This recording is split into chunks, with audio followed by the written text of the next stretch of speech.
Hello students, आज हम लोग पढ़ने वाले हैं व्यंजन संधि। स्वर संधि हम लोग खत्म कर चुके हैं बच्चों। अगर आपने नहीं देखा है तो उसका मैं लिंक डिस्क्रिप्शन पे दे रहा हूँ या ऊपर आई बटन से उसको पहले देख लो, उसके बाद आगे बढ़ना, ठीक है। स्वर संधि के जितना ये कठिन नहीं है, ये आसान है, इसके पास कम रूल्स हैं, ठीक है। और स्वर संधि से ही ज़्यादा पूछा जाता है, इसीलिए आप स्वर संधि देखना ज़्यादा महत्वपूर्ण है और आपको उसको पहले पढ़ के किताबों पर प्रैक्टिस भी करनी है बच्चों। मैं जो अभी कंटेंट देने वाला हूँ ये यूट्यूब का बेस्ट कंटेंट होगा। चलिए हम लोग निकलते हैं, स्टार्ट करते हैं। व्यंजन संधि देखो, व्यंजन वर्ण कहाँ से कहाँ तक है बच्चों? क ख ग घ घ घ अंग तक, उसके बाद च छ ज झ या तक, वहां से लेकर अक्षर अज्ञ तक। ये क्या है? व्यंजन वर्ण है, मतलब क से लेकर अक्षर अज्ञ के अज्ञ तक क्या कहलाता है आपका बच्चों? ये व्यंजन वर्ण कहलाता है, क से लेकर अज्ञ तक। उसके बाद देखो व्यंजन संधि की पहचान क्या है बच्चों? इसका प्रथम भाग में व्यंजन में हलंत होगा। हलंत समझ रहे हो? जैसे क है तो क का मतलब इसमें क हलंत और अ छुपा हुआ है। आपको बताए थे ना, व्यंजन संधि में स्वर छुपा हुआ रहता है और स्पेशली अ ही छुपा हुआ रहता है अधिकांश में। तो क में अ छुपा हुआ है। अगर चौ बोलते हैं तो इसमें क्या है? चौ में अ छुपा हुआ है, लेकिन अगर चौ में हलंत लगा देते हैं तो अब उसमें अ नहीं है, अब ये पूर्णतः व्यंजन हो गया। क्या हो गया? पूरी रूप से व्यंजन हो गया। तो व्यंजन का पहचान क्या है कि संधि का दो भाग होता है ना बच्चों। जैसे हम लोग पढ़े हिम जोड़ आलय, ये स्वर संधि में था, पहला भाग दूसरा भाग। क्योंकि यहाँ म पे हलंत नहीं है तो इसमें क्या छुपा हुआ है? अ क्या है? स्वर। तो यहाँ अ यहाँ आ, स्वर से स्वर का मेल हुआ था, स्वर संधि था। लेकिन इसमें क्या है? व्यंजन से स्वर का मेल होगा या व्यंजन से व्यंजन का मेल होगा। वह संधि जिसमें व्यंजन के साथ स्वर का मेल अथवा व्यंजन के साथ व्यंजन का मेल हो उसे स्वर व्यंजन संधि कहते हैं। डिफिनेशन लिखना है तो लिख लो। क्या बताया व्यंजन संधि का डिफिनेशन बच्चों? व्यंजन से स्वर अथवा व्यंजन से व्यंजन के मेल से बने विकार को क्या कहते हैं? व्यंजन संधि कहते हैं। तो इसका पहचान क्या है? प्रथम भाग में क्या होगा? हलंत होगा। यहाँ कुछ एग्जांपल आएगा, जैसे हम लोग देख लेंगे कि जो भी आएगा उसका पहला वाला भाग, जैसे हिमालय में पहला भाग क्या था? हिम। तो इसमें हलंत नहीं ना है, तो ये स्वर संधि था। अगर पहला भाग में हलंत लगा हुआ है तो आप लोग समझ जाओ कि ये व्यंजन संधि है, ठीक है। अब हम लोग आगे बढ़ते हैं। व्यंजन संधि का जो अब कुछ वर्ग है बच्चों, वर्ग जैसे कक्षा 1 2 3 नहीं है।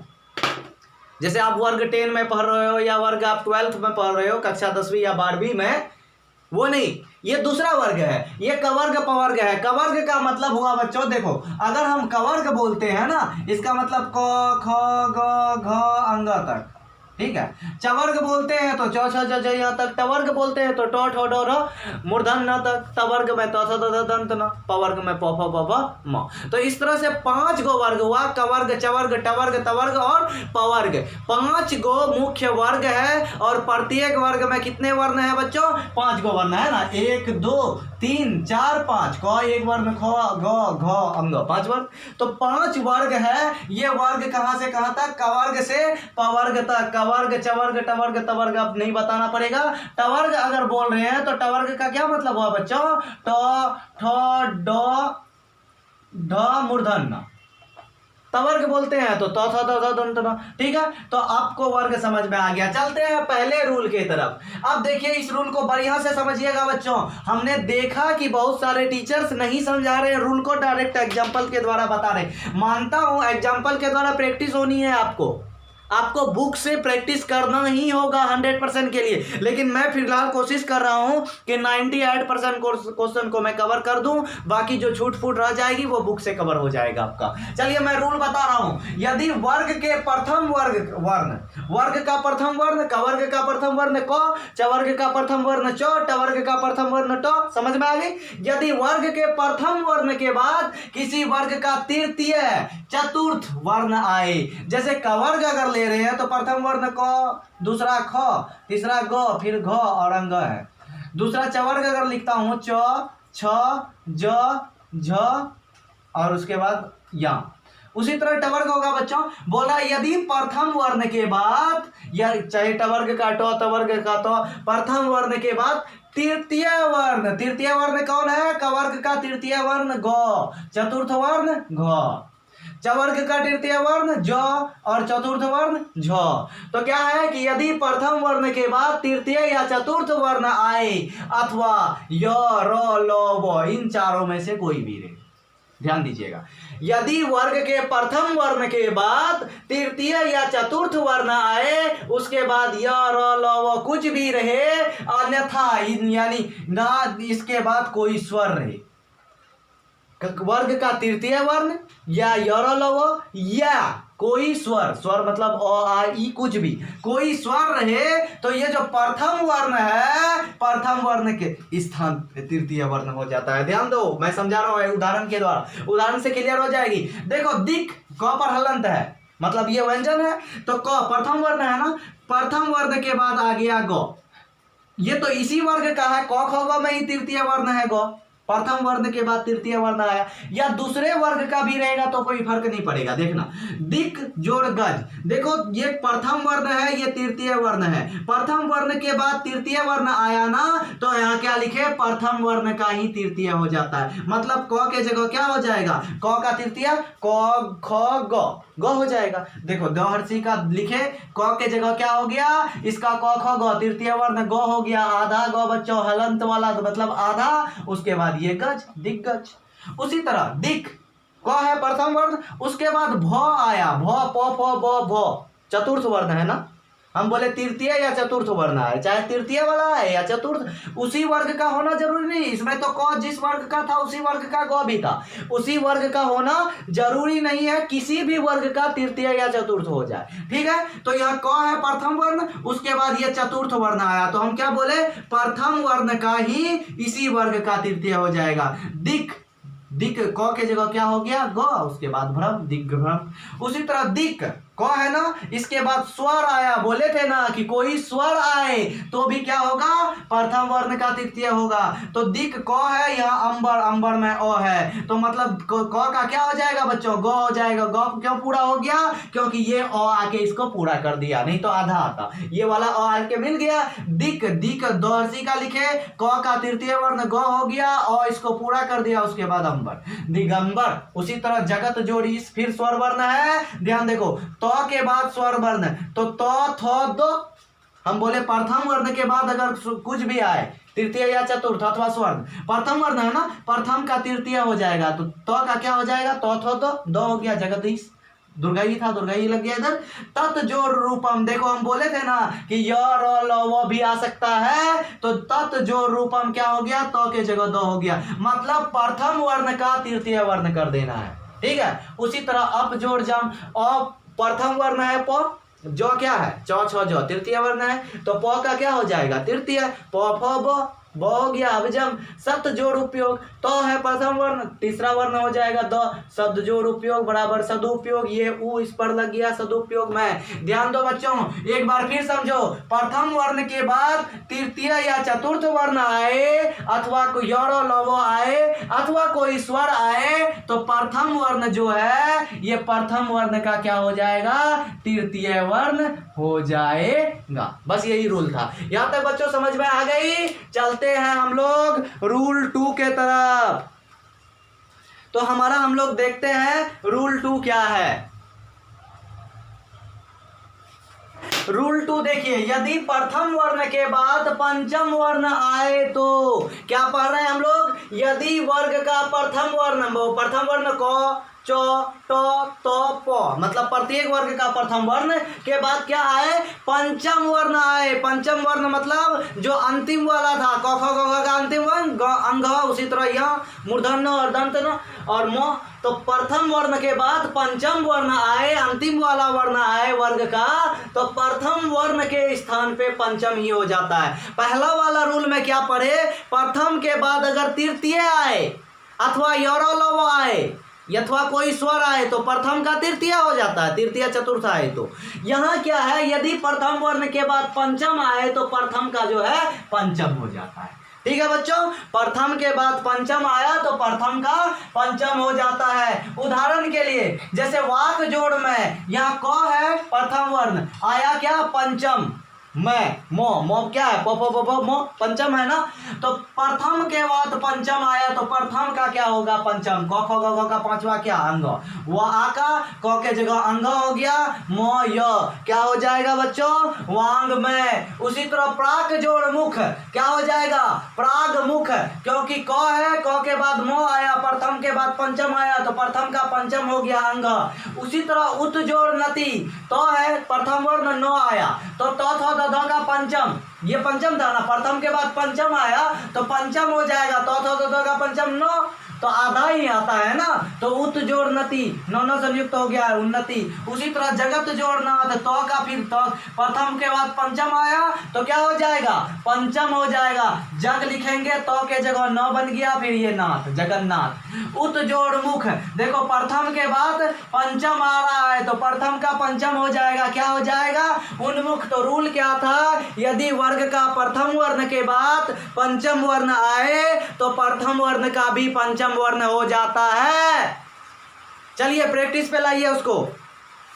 चलिए बच्चों रूल 3 की ओर हम लोग चलते हैं। रूल 3, यदि सम धातु के बाद, सम मतलब देखो ये पूरा स म पर हलंत सम धातु ये पूरा होना चाहिए, लास्ट में म रहे तो खाली नहीं चलेगा, उसका अलग रूल है। यदि सम रहे और सम के बाद क के से कोई भी आ जाए, कृत आ जाए, कार आ जाए, काम आ जाए, कान आ जाए, मतलब कुछ भी सम के बाद क से मान लो कार आ गया तो देखो मो का अनुस्वार हो जाता है। यदि सम धातु के बाद क वर्ण से कोई भी शब्द आए उसके बाद मो का क्या हो जाएगा अनुस्वार, अनुस्वार ऊपर में जो सुनना होता है, और तथा सो हलंत मतलब आधा सौ का आगमन होता है, मतलब अनुस्वार तो मो का होगा ही, लेकिन अगर उसके बाद क है तो आधा सौ लगेगा। देखो सम जोड़ कार, सम जोड़ कार मो का अनुस्वार हो गया, उसके बाद आधा सौ का आगमन हुआ और ये कार लिखा गया, संस्कार हो गया।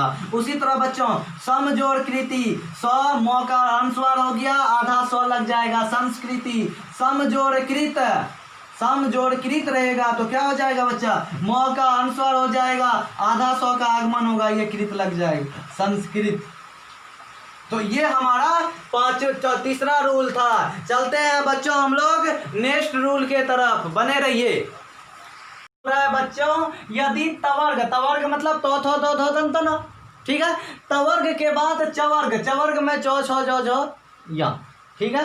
तवर्ग के बाद चवर्ग आए तो तवर्ग का भी चवर्ग ही हो जाता है, मतलब तो का ही चौ हो जाता है। मतलब पहले अगर तो वाला रहे बाद में चौ वाला तो का भी बाद वाला ही हो जाता है, चौ वाला हो जाता है। मतलब तवर्ग के बाद चवर्ग आए तो तवर्ग का भी चवर्ग हो जाता है। तो देखिए ध्यान से, तो थो दो दो दंत नो के बाद अगर चौ छो जो जंग कुछ भी रहे तो थो दो दो दंत नो के बाद वही चौ छो जो कुछ भी हो जाएगा। एग्जाम्पल देखेंगे, जैसे उत जोड़ चारणम तो है ना, तो के बाद चौ आया ना, तो का भी चौ ही हो जाएगा। तो के बाद छ आता तो छ ही हो जाता, तो के बाद जो आता तो जो ही हो जाता। मतलब तवर्ग के बाद चवर्ग का जो भी वर्ण यहाँ आएगा ना वही हो जाएगा, ठीक है। जैसे उत जोड़ चारण, देखो उत तो है, तो का क्या हो गया आधा चौ, और ये चारण उच्चारण।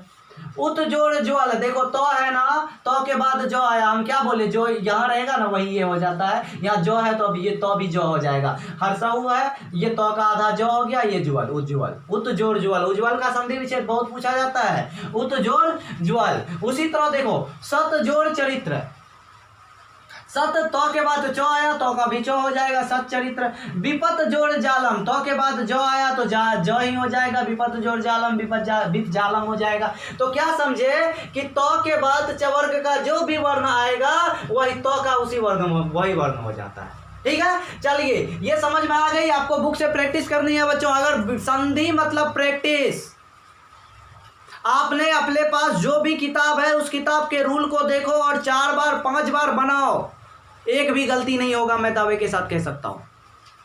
आपको अगर 100% करना है तो प्रैक्टिस करना ही होगा। मैं झूठ नहीं बोलूंगा अन्य यूट्यूबर के तरह कि मेरे ही पढ़ के 100% हो जाएगा, 95% तक होगा, बाकी का 5% बुक से करना होगा। और मेरा रूल पढ़ के बुक पढ़ोगे तो बहुत अच्छा समझ में आएगी। चलिए आगे बढ़ते हैं लास्ट रूल के तरफ। रूल 7, यदि तो के बाद लो आ जाए, बहुत इंपॉर्टेंट रूल, इस रूल से अक्सर क्वेश्चन आता है बच्चों।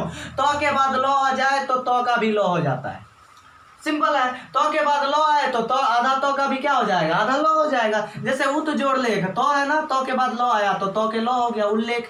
तो के बाद लो उल्लंघन, उत जोड़ लंघन उल्लंघन। तत् जोड़ लीन, तो है तो का लो हो गया तल्लीन। उत जोड़ लास उल्लास। तो इस तरह से तो के बाद अगर लो आता है तो का भी लो हो जाता है। तो हमारा व्यंजन संधि संपूर्ण खत्म हो गया बच्चों। चलिए बुक पढ़िए और इसको प्रैक्टिस कीजिए। नेक्स्ट क्लास में मिलते हैं विसर्ग संधि के साथ। अपने दोस्तों के साथ शेयर करना नहीं भूलिए। धन्यवाद।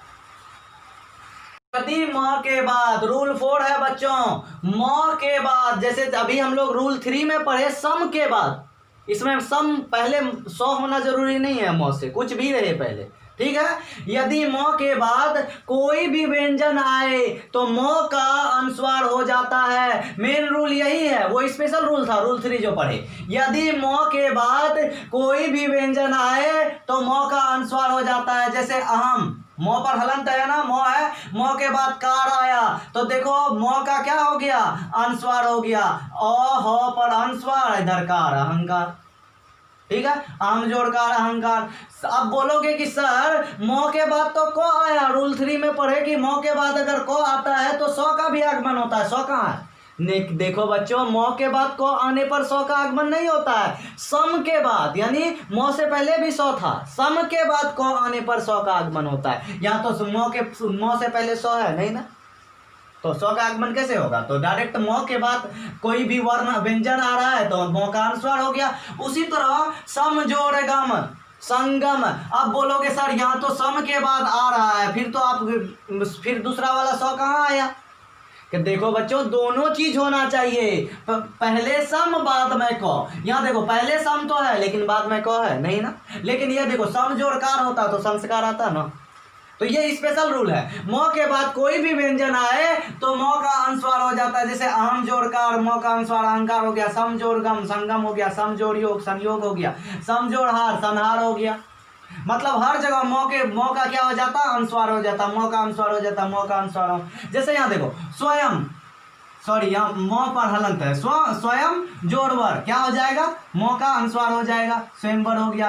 पम जोड़ चम, म पर हलंत है ना, म के बाद कोई भी व्यंजन आया तो म का अनुस्वार हो जाएगा, पंचम, ठीक है। तो इस तरह से आपका चौथा रूल समझ में आ गया कि म के बाद कोई भी व्यंजन रहे तो म का अनुस्वार हो जाता है। काम खत्म। चलिए आगे बढ़ते हैं। यदि स्वर के बाद 6 हो, 5वां रूल 5, ध्यान देना।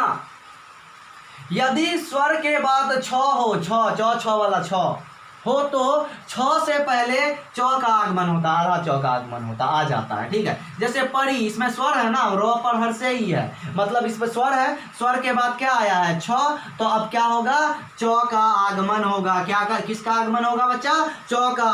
प रो हर्षिकार, 6 से पहले आधा च लग गया, परिच्छेद। उसी तरह वी, इसमें स्वर है, हर्षिकार है, तो वी 6 से पहले च आ जाएगा, विच्छेद। अनु जोड़ छेद, देखो यहाँ देखो स्वर है ना, हर्षऊ, इसके बाद 6 आया तो अनुच्छेद। साला आकार आ गया, ये भी स्वर वर्ण है, स्वर वर्ण के बाद 6 आया तो आधा 6 आएगा। साला जोड़ छादनम बराबर साला छादनम। तो इस तरह से रूल 5 भी हम लोगों का क्लियर हो गया बच्चों।